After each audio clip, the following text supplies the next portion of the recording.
और ब्रेक के बाद आप सभी दर्शकों का अन्नदाता में स्वागत है। चलिए अब रुक करते हैं अगली कड़ी की ओर।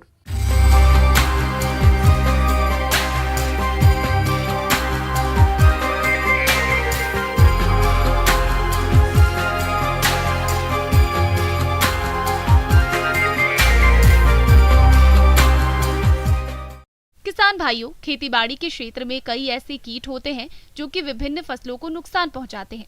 ऐसा ही एक कीट है लाल मकड़ी, जिसे रेड माइट के नाम से भी जानते हैं। ये कीट आकार में बहुत छोटा होता है, लेकिन इसकी तादाद अधिक होने पर ये फसलों को भारी नुकसान पहुंचाते हैं। खासकर भिंडी, बैंगन, लीची और गेंदे जैसी फसलों पर इनका आक्रमण अधिक होता है। तो इनका समय रहते नियंत्रण किस प्रकार करना है, जानते हैं बिरसा कृषि विश्वविद्यालय जिला रांची के कीट वैज्ञानिक डॉक्टर रविंद्र प्रसाद से।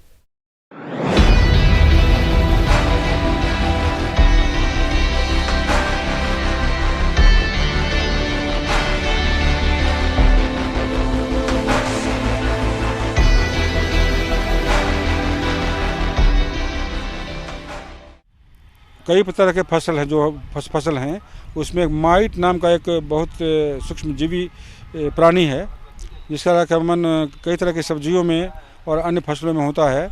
ये फसलें हैं जितना भी लत्ती वर्गीय सब्जी है, जैसे कद्दू, झींगा, नेनुआ, लोबिया, फ्रेंच बीन, और जो दलहनी फसलें हैं जैसे मूंग, उड़द और भिंडी, सब्जियों में भिंडी, बैगन इत्यादि सबों में इसका प्रकोप काफ़ी होता है। माइट को हिंदी में बहुत जगह शुद्ध भाषा में बरूथी कहते हैं। एक कीड़ा नहीं है, कीड़ा से भिन्न एक अलग प्राणी है जिसमें 8 पैर होते हैं, 4 जोड़े पैर होते हैं, पंख नहीं होते हैं। किसी भी फसल में कीट या रोग लगने के कई कारण होते हैं। अगर उन कारणों को जान लिया जाए और बचाव के जरूरी उपाय कर लिए जाएं, तो हो सकता है फसल में कोई रोग या कीट लगे ही नहीं और किसानों का होने वाला खर्च भी बच जाए और उपज भी अधिक मिले। अगर माइट के संदर्भ में बात करें तो यह कीट धूल वाली जगहों को अधिक पसंद करते हैं, यानी जिस भी फसल की पत्तियों पर धूल इकट्ठा होगा वहाँ इसके प्रकोप की संभावना बढ़ जाती है। इसके अलावा फसल में कम नमी रहने पर, पोषक तत्वों की कमी या अधिकता होने पर भी इनका प्रकोप बढ़ता है। खास करके जो जितने तरह की माइट हैं उसमें से लाल माइट, लाल मकड़ी माइट बहुत ही प्रमुख है। ये प्रारंभिक अवस्था में जब आक्रमण होता है, उस अवस्था में पौधों के पत्तियों के निचले सतह पर जाला बनाते हुए उसमें महीन महीन भूरे भूरे रंग का, लाल रंग का सूक्ष्म प्राणी विचरण करते रहता है। आप गौर से देखेंगे तब। और जो प्राणी होता है सैकड़ों की संख्या में पत्तियों पर होता है और पत्तियों के रस को बुरी तरह चूस डालता है।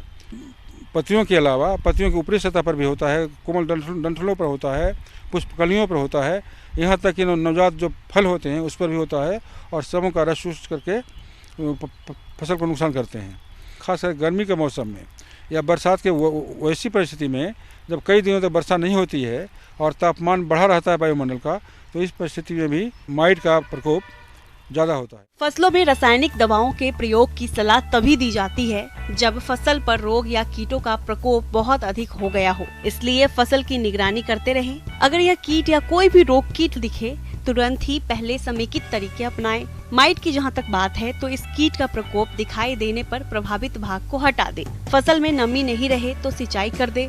संभव हो तो फसलों पर पानी का छिड़काव करके भी इसे कंट्रोल कर सकते हैं, या नीम तेल 5 मिलीलीटर 1 लीटर पानी घोलकर छिड़काव कर सकते हैं। इन सभी उपायों के बावजूद भी अगर इन पर कंट्रोल नहीं हो रहा हो, तभी रासायनिक कीटनाशकों का इस्तेमाल करें। तो इसके लिए सामान्य कीटनाशी जो बाजार में मिलता है उसका प्रयोग करने से उचित परिणाम नहीं मिल पाता है। इसलिए इसके लिए विशेष तरह का रसायन बाजार में उपलब्ध है, जिसे बरूथी नाशी या माइट नाशी रसायन के नाम से जानते हैं। उनके नाम कुछ हम हैं गिन रहे हैं। तो इनके जो नाम हैं वो नाम है स्पायरोमेसिफेन, जो बाज़ार में ओबेरॉन के नाम से उपलब्ध है। उसके अलावा प्रोपरजाइट नाम का रसायन है जो कि ओमाइट के नाम से उपलब्ध है, और डाइफेंथुरान नाम का एक रसायन है, वो भी कई नामों से बाज़ार में उपलब्ध है। तो इनमें से किसी एक रसायन का शाम की बेला में, खास करके इसलिए कि गर्मी के मौसम में और बरसात के मौसम में दोपहर के पहले बहुत तापमान अधिक होता है, तो उस अधिक तापमान की अवस्था में नहीं, बल्कि जब वायुमंडल का तापमान नीचे हो जाए और आसमान साफ रहे, उस परिस्थिति में, उस अवस्था में ही खड़ी फसल पर ओबेरॉन या ओमाइट का 2 ml प्रति लीटर पानी में घोल बना करके उसका पौधों पर इस तरह से अच्छी तरह से छिड़काव करें कि छिड़काव का घोल पौधों के दोनों सतहों पर, पत्तियों के दोनों सतहों पर पहुँचे और आपको माइट से होने वाले नुकसान के संबंध में अच्छा परिणाम मिले। तो इस तरह से इसका छिड़काव की पुनरावृत्ति हर 10 दिन के अंतराल पर आप कर सकते हैं। उचित तो ये होगा कि एक बार अगर ओबेरॉन का स्प्रे कर रहे हैं तो अगले बार ओमाइट का स्प्रे करें। तो ऐसा करके आप जो फसल आपके हैं उसमें जो माइट से प्रवृत्ति से नुकसान हो रहा है उसको रोक सकते हैं और भरपूर उपज ले सकते हैं। आगे और भी है खेती बाड़ी से जुड़ी हुई बहुत सी रोचक